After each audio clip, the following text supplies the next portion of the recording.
This is the static water pressure test, and we're looking for a pressure between 40 and 80, and we have 60 pounds. So, bang in the middle. That's good. This is the functional flow test. What we're looking at here is the flow of the water into the master, and we should have a sufficient functional flow to allow us to run the shower at the same time as the tub. And you can see here we've got sufficient water to have a shower, so functional flow is good.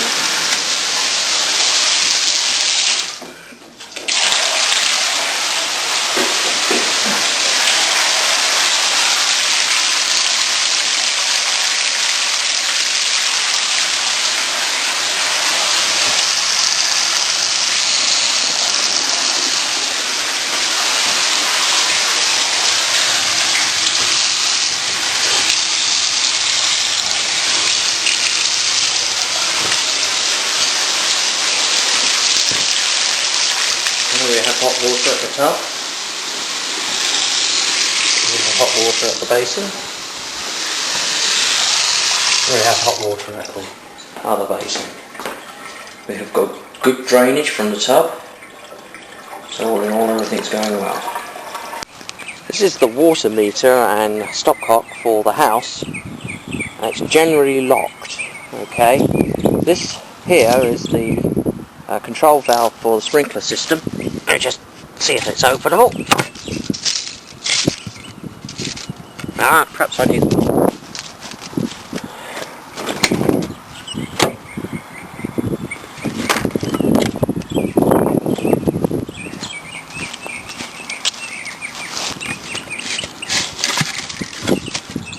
There we go.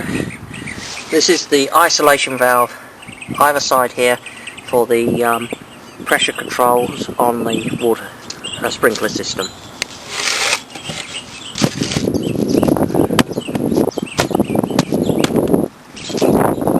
Now, up here should be another stopcock, but it varies and it's covered by grading.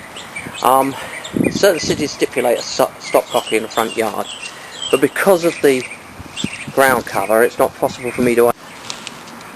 This is the sewer clear out. There should be another one there around here somewhere. Yep, here it is here.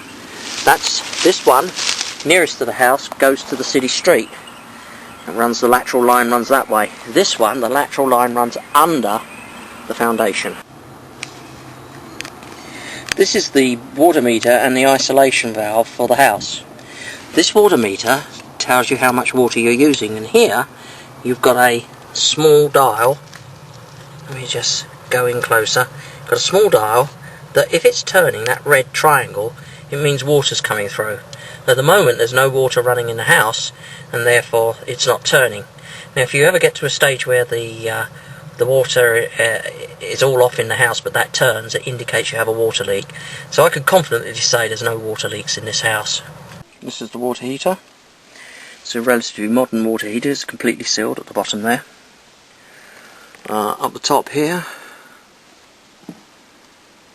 we have the supply lines, and this valve here is a temperature pressure relief valve.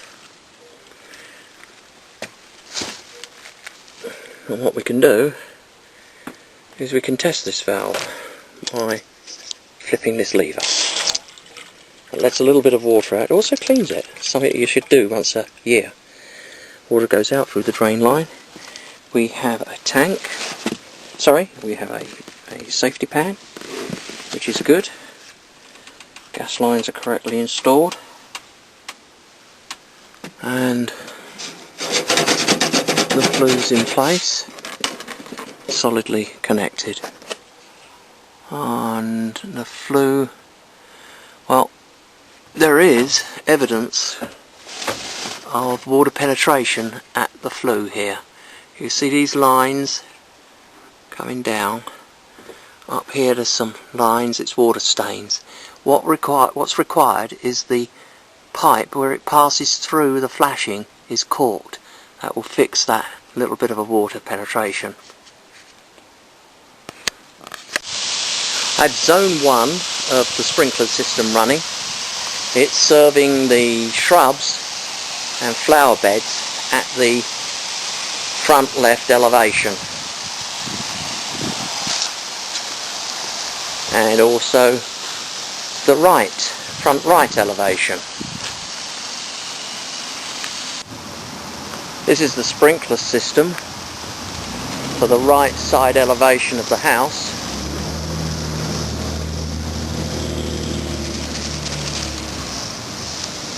All the heads are up.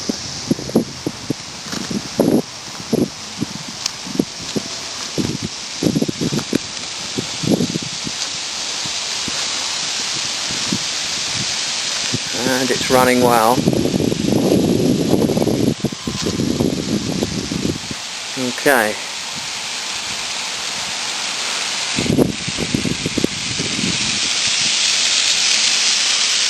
Now the heads are in amongst the shrubs here, but they are running. This is zone 3. It serves the front left-hand side of the yard, right down to the curb. Okay, we have a poorly functioning head at the curb. You can see we're just to the right of the post box, and you can see that that needs some servicing.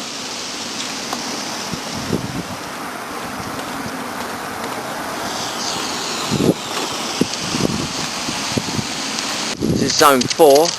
It serves the right hand elevation of the grade. All the heads are up and it's operating.